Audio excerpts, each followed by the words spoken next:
विद्यार्थियों बहुत बहुत स्वागत है आप सभी का हमारे इस यूट्यूब चैनल वी लर्नर्स पर।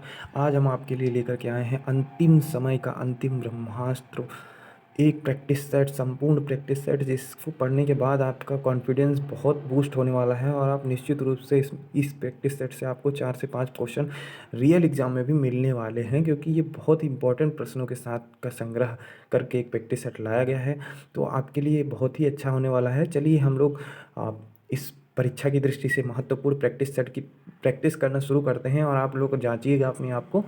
आपको जांचने का एक मौका मिल रहा है और आपको फ्री ऑफ कॉस्ट यहाँ पे हम सारे प्रैक्टिस सेट उपलब्ध करा रहे हैं। तो ये पहला प्रश्न आप सभी के सामने है, भारतीय पुरातत्व सर्वेक्षण का गठन किसने किया था? भारत में जो जो एएसआई है, हमारी आर्कियोलॉजिकल सर्वे ऑफ इंडिया, ये जो है एएसआई जो है इंडिया का गठन कब किया गया था? किसने किया था? बताओ, जल्दी से बताओ। इसका सही उत्तर है अलेक्जेंडर कनिंघम। और यही जो थे वो एएसआई के पहले जो चीफ थे वो कौन थे? अलेक्जेंडर कनिंघम थे और इन्होंने ही इसका गठन किया था। ठीक है, आगे बढ़ते हैं हम लोग। अब दूसरा प्रश्न देखते हैं, सबसे पुराना उपनिषद कौन सा है?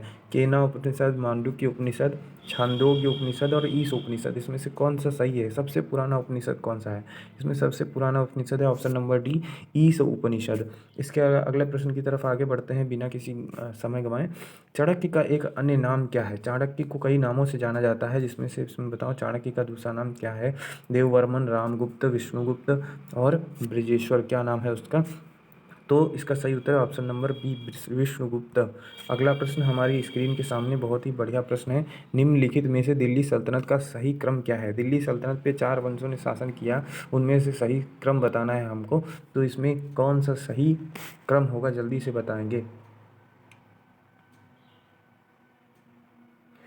इसका सही उत्तर पहला वंश गुलाम वंश है, तो सबको पता है। ठीक है, दूसरा खिलजी वंश है। ठीक है, इसका मतलब ये क्या हो गए, दोनों एलिमिनेट हो गए। इस तरीके से आप लगाया कीजिए, जैसे ही हमको दूसरा वंश पता चला वैसे ही ये दो एलिमिनेट हो गए, और जैसे ही हमको पहला गुलाम पता चला था ये भी एलिमिनेट हो गया था। तो एलिमिनेशन मेथड से हमने बहुत जल्दी आंसर निकाल लिया। ऑप्शन इसका सही क्या होगा? बी होगा। आपको अगर तुगलक और लोदी में कन्फ्यूजन भी था तो आप यहाँ से निकाल सकते थे, बस आपको पहले 2 पते होने चाहिए थे।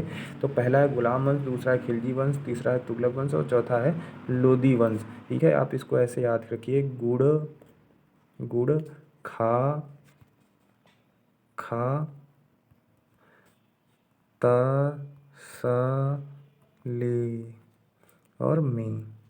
गुड़, गु से गुलाम वंश, ठीक है, गुड़ से, और खा से खिलजी वंश, ता से तुगलक वंश, सा से सैयद वंश, ले से लोधी वंश और फिर में मुगल वंश लास्ट में जो इनको प्रतिस्थापित करता है। ठीक है, ये अगला प्रश्न की तरफ आगे बढ़ते हैं।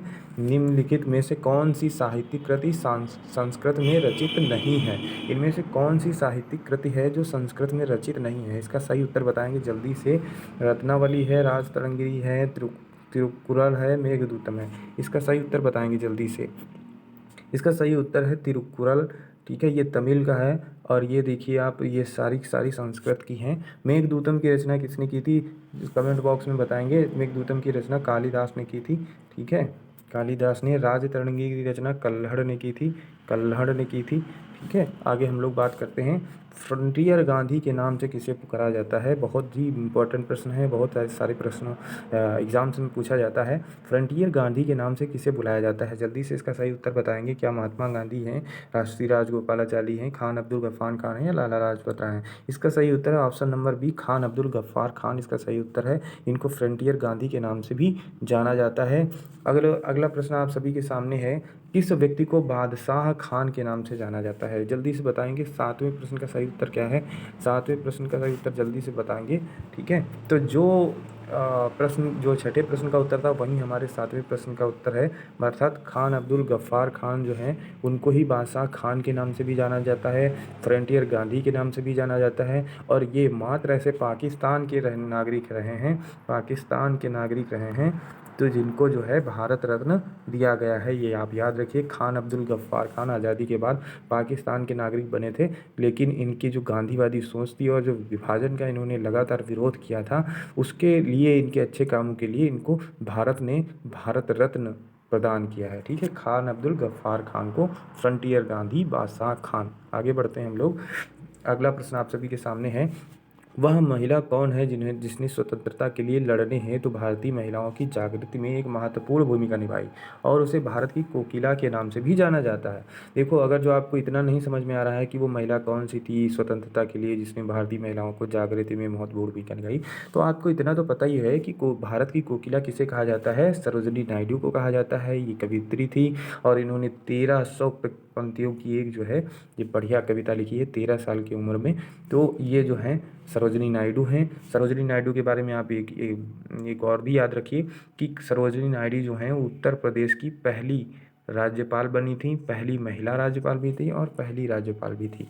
ठीक है, आगे बात करते हैं हम लोग। निम्नलिखित में से कौन से स्वतंत्रता सेनानी ने जेल की दीवारों पर महाकाव्य कमला लिखा था? ये बताइए, बहुत ही इंपॉर्टेंट प्रश्न है कि ऐसा कौन सा स्वतंत्रता सेनानी था जिसने जो है जेल की दीवारों पर महाकाव्य लिख दिया था जब इसको जेल में बंद किया गया। ठीक है, तो इसका सही उत्तर बताएंगे। इसका सही उत्तर क्या होगा? इसका सही उत्तर है वी डी सावरकर।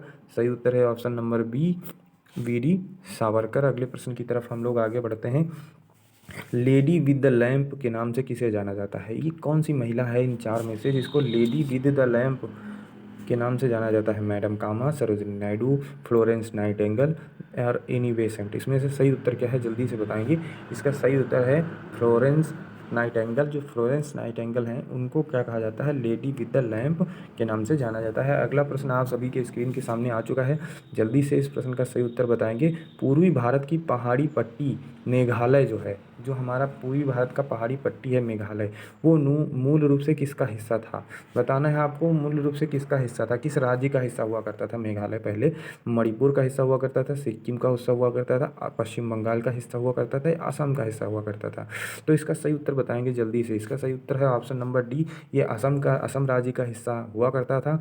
बाद में इसको जो है संबद्ध राज्य का दर्जा दिया गया और उसके बाद जो है इसको पूर्ण राज्य का दर्जा दे दिया गया था। चलिए हम लोग आगे बात करते हैं। अगला प्रश्न फिर से उसी पूर्वोत्तर क्षेत्र से ही है।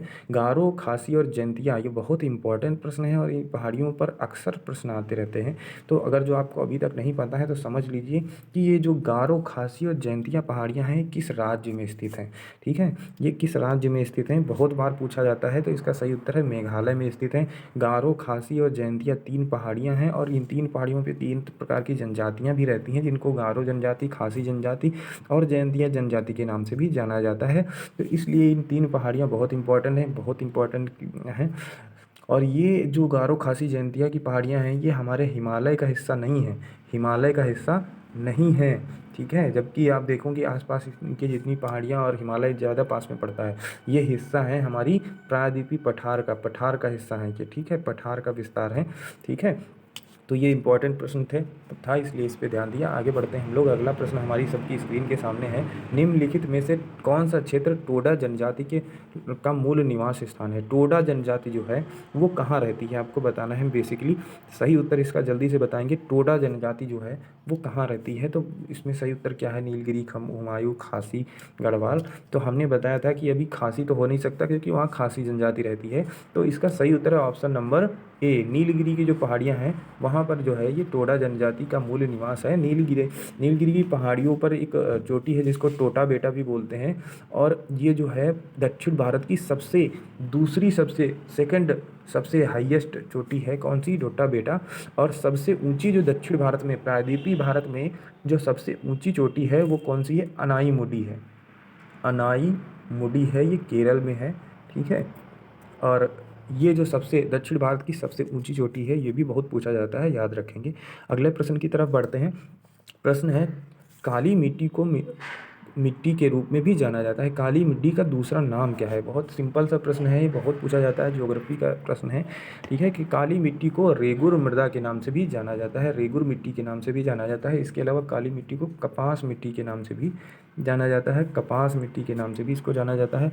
चलो हम लोग आगे बढ़ते हैं। अगला प्रश्न, इंदिरा गांधी नहर से निकलती है, आपको बताना है कि इंदिरा गांधी नहर जो है जो राजस्थान से होकर के बहती है, पूरा राजस्थान को जीवन प्रदान करती है।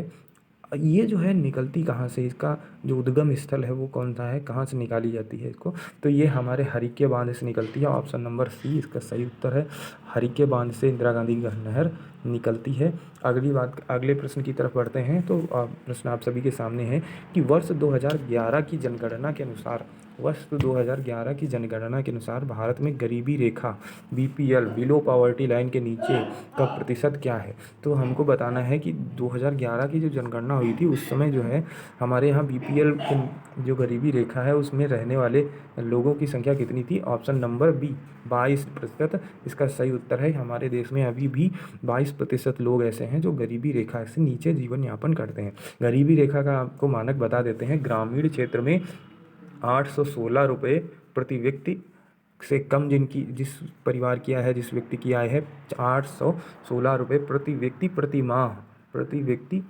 माह, ठीक है, मंथ, ऐसे व्यक्ति को। और शहरी क्षेत्र में 1000 रुपये, 1000 रुपये प्रति व्यक्ति पर पर्सन पर मंथ अगर जो आपकी इनकम है तो आप गरीबी रेखा से नीचे, इससे कम है तो आप इस गरीबी रेखा से नीचे माने जाएंगे। तो अभी भी हमारे देश में 22% ऐसे लोग हैं जो इस आंकड़े से भी नीचे जीवन यापन करते हैं। चलिए आगे बढ़ते हैं हम लोग अगले प्रश्न की तरफ, जो अर्थव्यवस्था का ही प्रश्न है। जिस बाजार में स्पर्धा की कमी होती है उसे क्या कहते हैं। ऐसा बाजार जिसमें स्पर्धा ही ना हो उसको क्या कहते हैं, जल्दी से बताएंगे इसका सही उत्तर क्या है। इसका सही उत्तर होगा मोनोपोली, क्योंकि ऐसा बाजार जिसमें कोई प्रतिस्पर्धा नहीं होती, एकाधिकार होता है, उसको एकाधिकार बाजार या मोनोपोली अंग्रेजी में कहते हैं, ठीक है। जैसे रेलवे है हमारा, रेलवे के क्षेत्र में जो हमारी गवर्नमेंट ऑफ इंडिया है उसकी मोनोपोली है, क्योंकि वहाँ पर केवल भारत सरकार ही है रेल चलाती है और कोई उसके साथ में प्रतिस्पर्धा करने के लिए कोई दूसरी कंपनी या कोई और संस्थान नहीं है। चलिए आगे बढ़ते हैं हम लोग, अगले प्रश्न की तरफ बढ़ते हैं। भारतीय रिजर्व बैंक आरबीआई द्वारा जारी किए गए 100 रुपये के नोट में निम्नलिखित में से कौन सी विशेषता है। बताना है। जो आरबीआई हमारी है, रिजर्व बैंक ऑफ इंडिया, इसकी स्थापना कब हुई थी, 1935 में हुई थी, 1 अप्रैल 1935, ठीक है। तो ये जो आरबीआई है हमारी, इसका जो ये जो 100 रुपये का नोट जारी करता है, इनमें कौन कौन सी विशेषता है ये हमको बतानी है। तो देखो इसमें से कौन सी विशेषता है बताना है, तो इसमें जल्दी से बताओ इसका सही उत्तर क्या है। 18 का सही उत्तर क्या है। देखो इसमें मूल्य वर्ग संख्या 100 देवनागरी में लिखी गई है, बिल्कुल सही है। मूल वर्ग की जो संख्या देवनागरी में नहीं लिखी गई है, ये गलत है, लिखी गई है, ठीक है। तो इसमें से विशेषता देखो कौन सी विशेषता इसमें जो है निम्नलिखित में का कौन सी विशेषता है बताना है। इसमें जो सही उत्तर है कौन सी विशेषता है, ठीक है। तो इसका 18 का सही उत्तर क्या होना चाहिए, जल्दी से बताओ।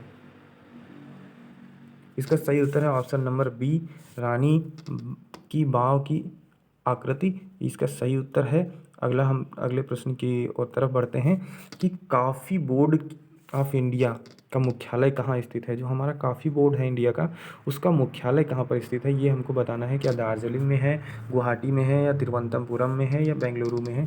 तो इसका सही उत्तर क्या होगा मित्रों, इसका सही उत्तर है ऑप्शन नंबर सी, बेंगलुरु में जो है कॉफ़ी बोर्ड ऑफ इंडिया का मुख्यालय स्थित है। आप ध्यान देते रहिए। अर्थशास्त्र में अगला प्रश्न है आपके सभी के सामने। अर्थशास्त्र में बैंक की न्यूनतम ब्याज दर जिससे अधिक पर वह ऋण नहीं दे सकता के लिए किस शब्द का प्रयोग किया जाता है। बताओ अर्थशास्त्र में जो बैंक जो होते हैं वो एक न्यूनतम ब्याज दर होती है जिससे अधिक दर पर वो ऋण नहीं दे सकते हैं, उसको क्या कहते हैं। इसका सही उत्तर बताएंगे। ऑप्शन का इसमें कौन सा सही होगा, ठीक है। क्वेश्चन नंबर 20 का ऑप्शन नंबर है सी, बेस रेट बोलते हैं वो दर जिससे अधिक दर पर ब्याज जो है बैंक ब्याज नहीं दे सकते, ऋण नहीं दे सकते, और उस दर को क्या कहते हैं, बेस रेट बोलते हैं। तो निश्चित रूप से ये सही है। चलिए हम लोग आगे बात करते हैं। इसके पहले जो है इस प्रश्न में आपको दो चीज़ें बता देते हैं। एक होती है रेपो रेट, ठीक है, रेपो रेट बता देते हैं। रेपो रेट क्या होती है, जो आरबीआई होता है, आरबीआई वो जो इस दर पर रेपो रेट पर विभिन्न व्यावसायिक बैंकों को ऋण देता है, ठीक है, शॉर्ट टर्म के लिए, थोड़े समय के लिए। अगर जो किसी बैंक को कोई लोन चाहिए, वित्तीय संस्थान को, तो वो जो जिस ब्याज दर पर देता है उस ब्याज दर को रेपो रेट बोलते हैं। और वहीं अगर जो रिवर्स रेपो रेट जो होता है, रिवर्स रेपो रेट, तो रिवर्स रेपो रेट कब होता है कि जब आरबीआई के पास कोई वित्तीय संस्थान या बैंक जो है वो शॉर्ट टर्म के लिए अपनी राशि जमा करता है, एक्स्ट्रा जमा करता है, तो उसके ऊपर जो वो ब्याज देती है आरबीआई, उसको रिवर्स रेपो रेट कहा जाता है, ठीक है। और इसके अलावा तीसरा टर्म भी होता है जिसको बोलते हैं बैंक दर। क्या बोलते हैं? बैंक दर बोलते हैं, बैंक दर, ठीक है, बैंक रेट। ये क्या होता है?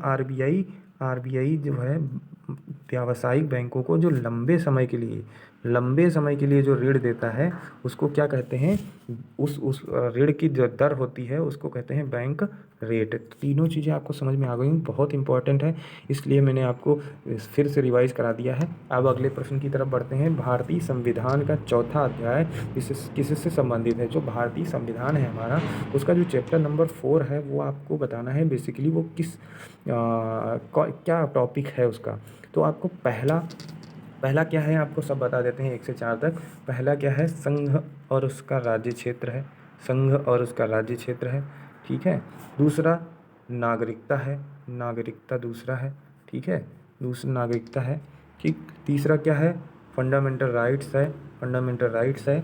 और चौथा कौन सा है? डीपीएसपी है, मतलब राज्य के नीति निर्देशक तंत्र, राज्य के नीति निर्देशक तत्व, ये चौथा है, ठीक है। और तो इसमें पूछा कौन सा गया था? चौथा अध्याय पूछा गया था, तो इसका सही उत्तर है ऑप्शन नंबर ए। हम लोग आगे बढ़ते हैं अगले प्रश्न की तरफ देर न करते हुए। खबरों में अक्सर देखा जाने वाला शिक्षा का अधिकार कानून जो है आरटीई, वो किस वर्ष लागू हुआ था? आरटीई जो है, राइट टू इन्फॉर्मेशन, ये किस वर्ष लागू हुआ था इसको बताना है, ठीक है। शिक्षा का अधिकार है, अच्छा, राइट टू इन्फॉर्मेशन का नहीं, राइट टू एजुकेशन, ठीक है। तो राइट टू एजुकेशन जो है इसका सही उत्तर बताएंगे कि ये कब लागू हुआ था। इसका सही उत्तर है 2010 में इसको लागू किया गया था भारत सरकार के द्वारा, शिक्षा का अधिकार कानून, ठीक है। आपको ये भी पता होना चाहिए कि जो शिक्षा का अधिकार है वो कहाँ शामिल किया गया है? आर्टिकल 21 के पार्ट ए में शामिल किया गया है इसको, ठीक है।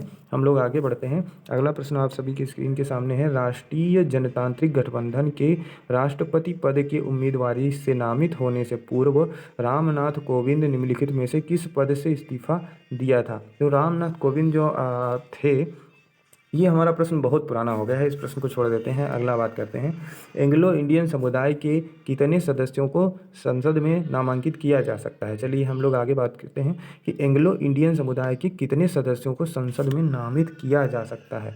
तो एंग्लो इंडियन समुदाय के कितने सदस्यों को नामित किया जाता है? 2 सदस्यों को। भारतीय राष्ट्रपति जो होता है भारत का, वो एंग्लो इंडियन समुदाय के सदस्यों को संसद में नॉमिनेट कर सकता है, 2 व्यक्तियों को। अगला प्रश्न हमारी स्क्रीन के सामने है, आप लोग इसका उत्तर देने का प्रयास कीजिए। बहुत सिंपल सा प्रश्न है। ने भारत के कार्यवाहक प्रधानमंत्री के रूप में 2 बार कार्य किया है। ऐसा कौन सा व्यक्ति है इन 4 में से जिसने भारत के कार्यवाहक प्रधानमंत्री के रूप में 2 बार काम किया है? तो इसका सही उत्तर बताएंगे जल्दी से।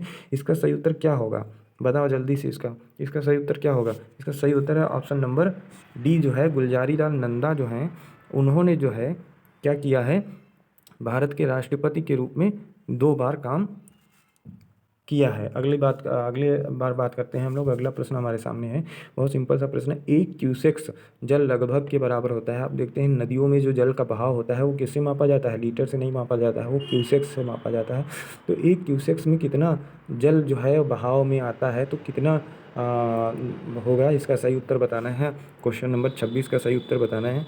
बताइए भाई, इसका सही उत्तर है ऑप्शन नंबर ए, 28.317 लीटर पर सेकंड गति से जो जल का बहाव है उसको 1 क्यूसेक्स कहते हैं, ठीक है। आगे बात करते हैं हम लोग। अगला प्रश्न हमारी स्क्रीन के सामने है। वह उपकरण जो ध्वनि तरंगों को विद्युत तरंगों में बदलता है कहलाता है। वह उपकरण, ऐसा उपकरण हमको बताना है जो ध्वनि तरंगों को विद्युत तरंगों में बदलने का काम करता है। सही उत्तर इसका बताएंगे, जल्दी से बताएंगे इसका सही उत्तर। इसका सही उत्तर है ऑप्शन नंबर बी, माइक्रोफोन। हम जब जो माइक्रोफोन है, हम जिससे अभी देखो आप अपनी ये क्लास रिकॉर्ड कर रहे हैं, कि माइक्रोफोन हमारे पास में लगा हुआ है और हम जो ध्वनि निकाल रहे हैं, जो हमारी ध्वनि तरंगे हैं, उनको ये किसमें, विद्युत तरंगों में बदल करके इसको रिकॉर्ड कर लेता है। और जब आप इस क्लास को देख रहे हैं तो वहीं स्पीकर जो है, वो स्पीकर और ध्वनि जो विद्युत तरंगे हैं उनको फिर से ध्वनि तरंगों में रीचेंज कर देता है। तो ये दोनों माइक्रोफोन और स्पीकर दोनों एक दूसरे के अपोजिट काम करते हैं। ठीक है, माइक्रोफोन क्या करता है, ध्वनि तरंगों को विद्युत तरंगों में बदलता है, और वहीं जो स्पीकर होता है वो विद्युत तरंगों को ध्वनि तरंगों में बदलने का काम करता है। हम लोग आगे बात करते हैं, निम्नलिखित में से कौन सा विकल्प लेड का रासायनिक प्रतीक है। ये देखिए साइंस का क्वेश्चन आ गया। जो हम लेड पढ़ते हैं, लेड का रासायनिक प्रतीक चिन्ह क्या होता है ये बताया गया है। तो लेड का होता है वो होते हैं पीबी, प्लम्बम बोलते हैं इसको। इसका सही उत्तर ऑप्शन नंबर बी है। एयू किसको बोलते हैं बताइए, एयू किसको बोलते हैं, सोना, सोना को होते हैं। और सोडियम का क्या होता है, Na होता है। और के किसका होता है इसका बताएंगे कमेंट बॉक्स में। इसका सही उत्तर है पोटेशियम। ठीक है, चलिए हम लोग अगले प्रश्न की तरफ आगे बढ़ते हैं। प्रश्न नंबर पे अगले देखते हैं, किस तत्व की परमाणु संख्या 31 है। कौन सा ऐसा तत्व है जिसकी परमाणु संख्या 31 होती है। इसका सही उत्तर जल्दी से बताएंगे। ठीक है, इसका सही उत्तर क्या होगा बताओ, क्या बोरान है, क्या एल्यूमिनियम है, गैलियम है, या इंडियम है। ठीक है, तो इसका सही उत्तर है ऑप्शन नंबर सी। इसका सही उत्तर है गैलियम, इसका सही उत्तर है। आगे बात करते हैं हम लोग, निम्नलिखित में से कौन सा मादा जनन अंग का एक भाग नहीं है। इनमें से बताना है कि जो हमारा फीमेल रिप्रोडक्टिव सिस्टम होता है, उस सिस्टम का कौन सा पार्ट नहीं होता है। गर्भाशय बिल्कुल पार्ट होता है उसका, गर्भाशय ग्रीवा ये भी पार्ट होता है, योनि मार्ग ये भी पार्ट होता है, शुक्रवाहिका उसका पार्ट नहीं होता है। ये जो है गलत है, इसका सही उत्तर यही होगा डी जो है, क्योंकि शुक्रवाहिका मेल रिप्रोडक्टिव सिस्टम का एक पार्ट होता है, ना कि फीमेल रिप्रोडक्टिव सिस्टम का। अगली बात करते हैं हम लोग, निम्नलिखित में से शुद्ध वर्तनी वाले शब्द का चयन कीजिए। जो शुद्ध वर्तनी वाला शब्द है, इसमें से हिंदी का प्रश्न आ गया है, बहुत सिंपल सा प्रश्न है और हिंदी का पहला प्रश्न है, बिल्कुल गलत मत कीजिएगा। इसका सही उत्तर बताना है आपको।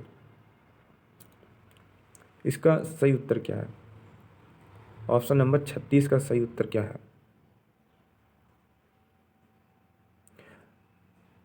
शुद्ध वर्तनी वाला शब्द कौन सा है, जल्दी से बताएंगे। इसका सही उत्तर ऑप्शन नंबर डी होना चाहिए, सृष्टा, सृष्टा। ठीक है, ये शुद्ध वर्तनी वाला शब्द है। आगे बात करते हैं हम लोग क्वेश्चन नंबर 37 में, चौराहा में से कौन सा समास है। चौराहा में से कौन सा समास है, तो अब बहुत सिंपल सा है समास। इसका चौराहा मतलब जो चार राहों का समूह है, इसका विग्रह क्या होगा, चार राहों का समूह, समूह।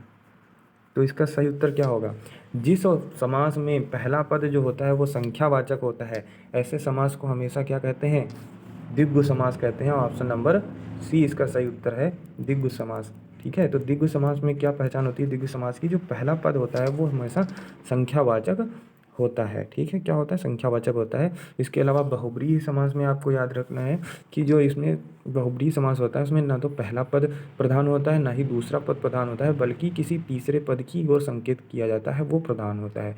ठीक है, और कर्मधारय में क्या होता है कि जो पहला पद होता है वो दूसरे पद की विशेषता बताता है, जैसे नीलांबर, नीला है, नीले रंग का अंबर। ठीक है, तत्पुरुष समास बहुत सिंपल होता है, जिसमें दूसरा पद प्रधान होता है, जैसे राजपुत्र मतलब राजा का पुत्र, मतलब दोनों पद जो होते हैं वो किसी न किसी कारक चिन्ह से जुड़े होते हैं, का, की, के, में, पर। ठीक है, वो जो कारक होते हैं। द्विगु समास में जो होता है वो पहला पद संख्यावाचक होता है। ठीक है, चलिए हम लोग आगे बात करते हैं, अंदर अंदर कढ़ाई में गुड़ पकाना। अगला प्रश्न आप सभी के सामने है, बहुत ही अच्छा प्रश्न है। अंदर अंदर कढ़ाई में गुड़ पकाना, ये कहावत है, इसका अर्थ क्या होता है। बहुत सारे लोग गांव में ऐसी कहावतें कहते हैं, अंदर अंदर कढ़ाई में गुड़ पकाना, इसका सही क्या होता है, अर्थ क्या है। ठीक है, बताइए। इसका सही होता है ऑप्शन नंबर ए, गुप्त मंत्रणा होना। जब कोई व्यक्ति गुप्त मंत्रणा करने लगता है अंदर ही अंदर, तो उसको बोलते हैं कि ये जो है अंदर ही अंदर कढ़ाई में गुड़ पका रहा है। सही। अगले आगे बात करते हैं हम लोग। किस समास में कोई पद प्रधान नहीं होता? ऐसा समास बताना है जिसमें कोई पद प्रधान नहीं होता है। तो अव्ययी भाव में हम देखते हैं कि पहला पद अव्यय होता है, प्रधान होता है।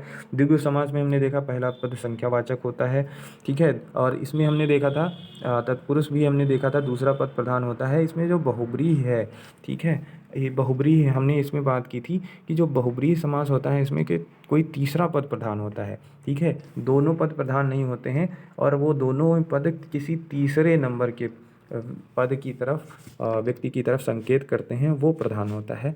तो बहुब्रीहि समास इसका सही उत्तर होगा। बहुब्रीहि समास का उदाहरण जैसे हमने बताया था, लंबोदर, लंबा है उदर जिनका, अर्थात भगवान गणेश, गजानन, इस तरीके से हम जो भी बोलते हैं वो सारे के सारे जो किसी देवता को, किसी देवी को, ज़्यादातर जो शब्द ऐसे होते हैं वो इसी समास के अंतर्गत आते हैं, बहुब्रीहि समास। आगे बात करते हैं हम लोग। अगला प्रश्न हमारी स्क्रीन के सामने है, स्वर किसका भेद है? स्वर जो होता है वो किसका भेद है? जल्दी से बताएंगे, स्वर का भेद जल्दी से बताना है हमको। तो समास का भेद है, संधि का भेद है, वर्ण का भेद है, लिंग का भेद है। बताओ जल्दी से। क्वेश्चन नंबर 40 का सही से जल्दी उत्तर देंगे, ठीक है। तो हमारा जो स्वर होता है वो संधि का भेद होता है। आपको पता होना चाहिए कि स्वर संधि होती है एक संधि, ठीक है। और दूसरी संधि होती है व्यंजन संधि और तीसरी संधि होती है विसर्ग संधि। 3 प्रकार की संधियाँ होती हैं, स्वर संधि, व्यंजन संधि और विसर्ग संधि। तो स्वर हमारा संधि का भेद है। तो अगले प्रश्न की तरफ हम लोग आगे बढ़ते हैं। अंग्रेजी का प्रश्न है और सिंपल प्रश्न है, which of the following sentence has a collective noun? इसमें से कौन सेंटेंस जो है वो कलेक्टिव नाउन को दिखा रहा है? तो जल्दी से बताइए इसका सही उत्तर क्या होगा। इसका सही उत्तर है option number C, cattle are grazing in the field. Cattles are grazing in the field, ये जो है, क्योंकि कैटल जो है वो अपने आप में एक बहुवचन शब्द होता है और इसका अर्थ होता है पशु और पशुओं का समूह, बेसिकली इसका अर्थ होता है बहुवचन में। तो कलेक्टिव नाउन मतलब कलेक्शन दिखा रहा है, तो जो कैटल है इसमें एक कलेक्टिव नाउन ही है, ठीक है। चलिए हम लोग आगे बात करते हैं। और अगला प्रश्न कौन सा है, गाय का दूध से वही संबंध है जो वृक्ष का है। देखो गाय जैसे हमको दूध देती है, ठीक है, वैसे ही वृक्ष हमको क्या देते हैं, फल देते हैं जो हम खाते हैं, ठीक है। ठीक, आगे बात करते हैं हम लोग। तो इसका सही उत्तर क्या होगा, ऑप्शन नंबर बी होगा। अगला प्रश्न आप सभी की स्क्रीन के सामने है, उस विकल्प को चुने जो दिए गए युग्म से अलग संबंध दिखाता है। मतलब कि इसमें से जो सही मैच नहीं है उसको चुनना है। तो कौन सा है, भारत का तो भारतीय रुपया होता ही है, आप लोग जानते ही हैं, यूज भी करते हैं, ठीक है। पाकिस्तान का पाकिस्तानी रुपया, नेपाल का नेपाली रुपया, बांग्लादेश का बांग्लादेशी रुपया, श्रीलंका का श्रीलंकाई रुपया। इसमें सही गलत कौन सा है मैच? इसमें गलत है ऑप्शन नंबर सी, बांग्लादेश में रुपया नहीं चलता है, बांग्लादेश में क्या चलता है, टका चलता है, ठीक है।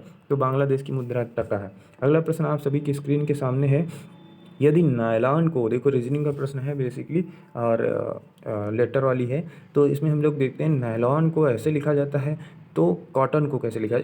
इनको जो है इन प्रकार के प्रश्नों का करने का बहुत आसान तरीका है। आप एक एक को डिकोड ना मत कीजिए, आप कुछ ऐसे कॉमन शब्दों को, कॉमन वर्ड को, कॉमन अक्षर को निकाल लीजिए जो दोनों में है। जैसे इसमें एन है और इसमें भी एन है, तो यहाँ हम देख सकते हैं एन की जगह पे 14 का यूज़ किया गया है, और तो यहाँ पर भी एन की जगह पे क्या 14 ही यूज़ किया जाए लास्ट में। तो आप देख लीजिए, एलिमिनेट कर दीजिए, ये तो होगा ही नहीं, इसमें लास्ट में 14 नहीं है, ये भी नहीं होगा, इसमें भी लास्ट में 14 नहीं है, ये भी नहीं है, इसमें भी लास्ट में 14 नहीं है, ये है। इसका मतलब यही सही उत्तर है इसका, क्योंकि आपने सारी चीज़ों को एलिमिनेट कर दिया और बहुत आसानी से आपको तुरंत इसका उत्तर मिल गया। अगले प्रश्न की तरफ हम बढ़ते हैं। ये कथन और उसका निष्कर्ष से संबंधित है। एक कथन दिया गया है आप सभी के सामने। कथन क्या है, लोकतंत्र में बहुमत का शासन होता है। बिल्कुल सही बात है भाई, लोकतंत्र में बहुमत का शासन होता है। अब इसके निष्कर्ष क्या निकाले जाए, लोकतंत्र में जो उम्मीदवार हैं वो बहुमत से चुने जाते हैं। बिल्कुल सही बात है भाई, अगर जो बहुमत का शासन है इसका मतलब जो लोग उम्मीदवार हैं वो बहुमत से ही चुने जाते होंगे। लोकतंत्र में कानूनों में संशोधन संसद में बहुमत के द्वारा होता है, ये भी बात सही है। अगर जो बहुमत का शासन है तो कानूनों का संशोधन भी कैसे होना चाहिए, बहुमत के द्वारा ही होना चाहिए, ठीक। तो इसका मतलब ये दोनों निष्कर्ष जो हैं वो सही हैं, ठीक है, ठीक। और ये दोनों ही जो हैं वो कथन का अनुसरण करते हैं, ठीक है। तो इसका ऑप्शन नंबर कौन सा सही हो गया, ऑप्शन नंबर सी इसका सही हो गया। अगले प्रश्न की तरफ हम आगे बात करते हैं। हाल ही में कौन सा गांव भारत की पहली कार्बन न्यूट्रल पंचायत बना है? ऐसा कौन है जो भारत की पहली कार्बन न्यूट्रल पंचायत बन के दिखाया है जिसने? इसका सही उत्तर बताएंगे। बताओ जल्दी से इसका सही उत्तर बताओ। इसका सही उत्तर है पल्ली, जम्मू कश्मीर। पल्ली ग्राम पंचायत जो है जम्मू कश्मीर की, वो पहली ऐसी कार्बन न्यूट्रल पंचायत बनी है। चलो हम लोग अगले प्रश्न की तरफ बढ़ते हैं, समय नहीं गंवाते ज़्यादा। हाल ही में प्रसिद्ध क्रिकेट खिलाड़ी कैरन पोलार्ड ने अंतर्राष्ट्रीय क्रिकेट से संन्यास ले लिया है, और वह किस देश से संबंधित है? जो क्रिकेट लवर्स हैं वो बहुत जल्दी से समझ जाएंगे, और बाकी लोगों को हम बता देते हैं कि वो वेस्ट इंडीज़ से संबंधित है। चलिए हम लोग आगे बात करते हैं। निम्नलिखित में से भारत का अगला थल सेना प्रमुख नियुक्त किया गया है। जो भारत के अगले थल सेना प्रमुख हैं वो कौन से होंगे? जल्दी से बताएं, इसमें किसको नियुक्त किया गया है? तो लेफ्टिनेंट जनरल मनोज पांडे जो है उनको जो है हमारे थल सेना का प्रमुख नियुक्त किया गया है। ठीक है, अगले प्रश्न की बात करते हैं हम लोग। हाल ही में निम्नलिखित में से कौन सा देश जंगली जानवरों को कानूनी अधिकार देने वाला दुनिया का पहला देश बना है? भाई जानवर भी हैं लेकिन उनके भी कुछ राइट्स हैं, जैसे हम ह्यूमन राइट्स की बात करते हैं वैसे ही हमको एनिमल राइट्स की भी बात करनी चाहिए। तो ऐसा कौन सा देश है जिसने एनिमल्स को प्रदान कर दिए हैं कानूनी रूप से? ठीक है, तो ऐसा इसका सही उत्तर बताएंगे जल्दी से। इसका सही उत्तर है इक्वेडोर। इक्वेडोर जो है उसने जो है ये काम किया है। हम लोग आगे बात करते हैं 55 नंबर के प्रश्न की तरफ बात करते हैं हम लोग। तो निम्नलिखित में से किसे अंतर्राष्ट्रीय श्रम संगठन ILO के नए महानिदेशक के रूप में नियुक्त किया गया है? ऐसा कौन सा व्यक्ति है जिसको जो है ILO के नए महानिदेशक के रूप में नियुक्त किया गया है? इसका सही उत्तर बताएंगे। इसका सही उत्तर है गिबर्ट हैग्बो। गिबर्ट हैग्बो इसका सही उत्तर है। अगले प्रश्न की तरफ हम लोग बढ़ते हैं 56 नंबर का प्रश्न। 94वें ऑस्कर पुरस्कार 2022 के अंतर्गत निम्नलिखित में से सर्वश्रेष्ठ अंतर्राष्ट्रीय फीचर फिल्म का पुरस्कार मिला है? बताइए 94 ऑस्कर पुरस्कार जो हैं 2022 के अंतर्गत सर्वश्रेष्ठ अंतर्राष्ट्रीय फीचर फिल्म किसको मिला है? बताओ जल्दी से बताएंगे। इसका सही उत्तर क्या है? जल्दी से बताएंगे। 56 का सही उत्तर क्या है? 56 का सही उत्तर है ड्राइव माई कार। इसका सही उत्तर है। ठीक है, अगले प्रश्न की तरफ हम लोग आगे बात करते हैं। हाल ही में भगवंत मान किस राज्य के 17वें मुख्यमंत्री बने हैं?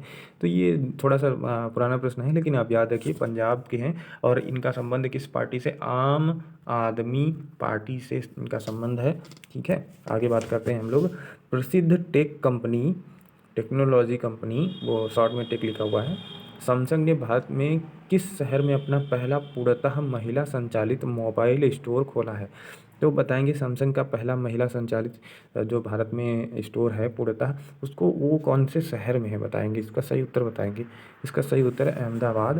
अहमदाबाद इसका सही उत्तर है 58 नंबर प्रश्न का। आगे बात करते हैं।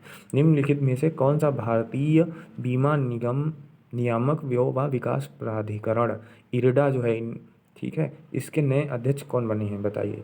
IRDA जो है, ठीक है, इसका पूरा नाम क्या है? भारतीय बीमा नियामक व विकास प्राधिकरण। चलो इसका सही उत्तर बताओ।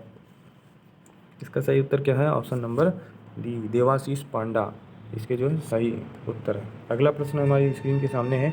हाल ही में किस राज्य ने बेटियों के लिए कौशल्या मातृत्व योजना शुरू की है? कौशल्या मातृत्व योजना जो है किस राज्य की बेटियों के लिए शुरू की गई है? किस राज्य सरकार के द्वारा? बताइए जल्दी से बताइए। ऑप्शन नंबर, इसका सही उत्तर क्या होगा? इसका सही उत्तर है छत्तीसगढ़, ऑप्शन नंबर सी। हम लोग आगे बात करते हैं। निम्नलिखित में से कौन सा ग्रह मनुष्य द्वारा खोजा गया प्रथम ग्रह है? मनुष्यों ने जो है सबसे पहला ग्रह कौन सा खोजा था? बताइए जल्दी से। इसका सही उत्तर बताएंगे जल्दी से। हाँ, जल्दी से इसका सही उत्तर बताएंगे। इसका सही उत्तर है ऑप्शन नंबर बी, यूरेनस। ठीक है, यूरेनस।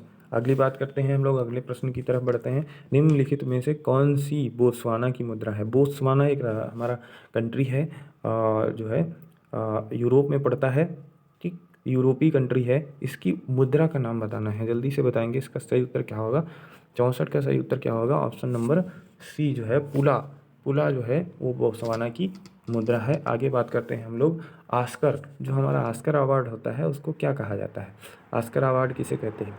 ऑस्कर अवार्ड को दूसरा नाम क्या है ऑस्कर अवार्ड का, ये बताना है। ठीक है, तो अकादमी अवार्ड भी इसको बोलते हैं। आगे बात करते हैं हम लोग।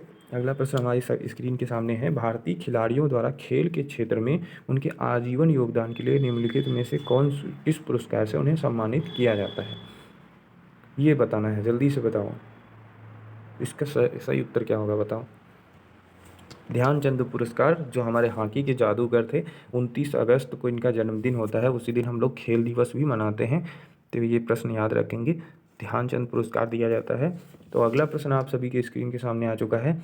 उस व्यक्ति एक व्यवसायी पहलवान का नाम बताना है जिनकी ज़िंदगी पर दंगल फिल्म बनाई गई थी। आपने दंगल फिल्म देखी है ना, सब लोगों ने दंगल फिल्म देखी है। तो वो कौन से व्यक्ति थे जिनके जीवन पर जो है इस दंगल फिल्म को शूट किया गया था? तो इसका सही उत्तर क्या है? Option number A, Mahavir Singh Phogat, जिनकी जो पुत्रियाँ थीं जिनको उन्होंने ट्रेंड किया था। ठीक है, तो ये जो है दंगल फिल्म महावीर सिंह फोगाट जो है इनके जीवन पर बनाई गई है। अगली बात करते हैं, आरएनए का पूर्ण रूप क्या है? आरएनए साइंस का प्रश्न आ गया। तो आरएनए का जो पूरा नाम है वो बताना है, जल्दी से बताएंगे इसका सही उत्तर। इसका सही उत्तर है ribo nucleic acid. Ribo nucleic acid इसका सही उत्तर है।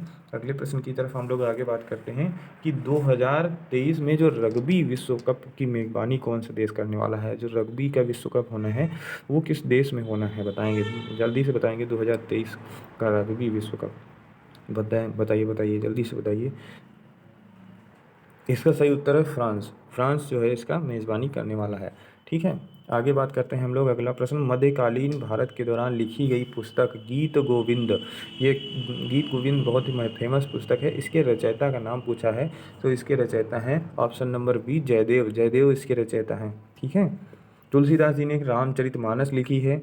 ठीक है, चलिए हम लोग आगे बात करते हैं अगले प्रश्न की तरफ। भारतीय स्वतंत्र भारत के प्रथम भारतीय व अंतिम गवर्नर जनरल कौन थे? स्वतंत्र भारत के प्रथम व अंतिम गवर्नर जनरल कौन थे, जल्दी से बताएंगे। तो हमारे यहाँ जब भारत आज़ाद हुआ तो स्वतंत्र भारत के जो प्रथम भारतीय गवर्नर जनरल बनाए गए भारतीय, वो थे चक्रवर्ती राजगोपालाचारी, और यहीं अंतिम गवर्नर जनरल भी रहे। इसके बाद गवर्नर का पद खत्म कर दिया गया। तो श्री राजगोपालाचारी जो थे, चक्रवर्ती राजगोपालाचारी, वो प्रथम भारतीय गवर्नर जनरल भी रहे हैं और अंतिम गवर्नर जनरल भी रहे हैं। चलिए हम लोग अगले प्रश्न की तरफ बढ़ते हैं। रिजर्व बैंक ऑफ इंडिया की स्थापना किस वर्ष हुई थी, बताना है आपको। ये प्रश्न हमने स्टार्टिंग में आपको बताया था। तो इस प्रश्न का सही उत्तर है ऑप्शन नंबर डी, 1 अप्रैल 1935 को जो है रिजर्व बैंक की स्थापना हुई थी। अगला प्रश्न आप सभी के सामने है, उत्तर प्रदेश स्पेशल का ही है। उत्तर प्रदेश राज्य का राज्य पक्षी कौन सा है? उत्तर प्रदेश का राज्य पक्षी कौन सा है? कौन है? सारस इसका सही उत्तर है ऑप्शन नंबर डी। और राज्य पेड़ अगर जो पूछा जाता है तो अशोक का जो पेड़ होता है, अशोक का जो पेड़ होता है, अशोक का वो पेड़ जो है हमारा राज्य का पेड़ है। अगली बात करते हैं अगले प्रश्न की तरफ। भारत में जहांगीर का शासनकाल कब से कब तक रहा है? जहांगीर, आप याद कीजिए, जो है जहांगीर अकबर का पुत्र था। इसका बचपन का नाम सलीम था। ठीक है, सलीम, अनारकली की कहानियाँ आप लोगों ने सुनी होंगी। तो ये जो जहांगीर था इसका शासनकाल कब से कब तक रहा है? इसका सही उत्तर है ऑप्शन नंबर ए, 1605 से लेकर के 1627 तक इसने शासन किया है। कि 1605 में अकबर की मृत्यु हुई थी, इसके बाद जो है ये शासक बना। ठीक है, और 1627 में इसकी मृत्यु हो गई थी। इसके बाद इसका पुत्र शाहजहाँ शाहजहाँ ने शासन को संभाला है। ठीक है, आगे बात करते हैं हम लोग। तो आई थिंक आज के लिए इतना ही रखते हैं। और ये पूरा जो है 67 प्रश्नों का पुलिंदा था, जिसमें हमारे केवल मैथमेटिक्स के सवाल जो आते हैं डीआई के, वो शामिल नहीं हैं। उनकी आप अलग से प्रैक्टिस करते रहिए, क्योंकि उनको इसमें शामिल करना थोड़ा सा मुश्किल हो जाता है और आप सॉल्व करने में भी उनको समय लगता है। तो निश्चित रूप से उसके लिए अलग से वीडियो बनाएंगे। और आज के लिए जो है इतना ही रखते हैं। और अभी 4 दिन बचे हुए हैं, और 4 दिन की परीक्षा में जो है आप बहुत जी जान लगा दीजिए, क्योंकि आपकी जो 4 दिन हैं ये आपकी अगले आने वाले पूरा 1 साल का रिजल्ट तय करेंगे, आपका भविष्य तय करेंगे 1 साल का। तो अब 4 दिन जो है इन्वेस्ट कीजिए अच्छे से, और हमारी शुभकामनाएं आपके साथ हैं। चैनल सब्सक्राइब करके ही जाएंगे, क्योंकि हमारे लिए इतना तो आपका बनता ही है। ठीक है, हम मेहनत करते हैं आपके लिए, और नए सैम्पल पेपर के साथ में एक बार भी फिर से हाजिर होंगे। तब तक के लिए इजाज़त दीजिए, पढ़ते रहिए, मस्त रहिए, स्वस्थ रहिए। सभी को धन्यवाद। जय हिंद।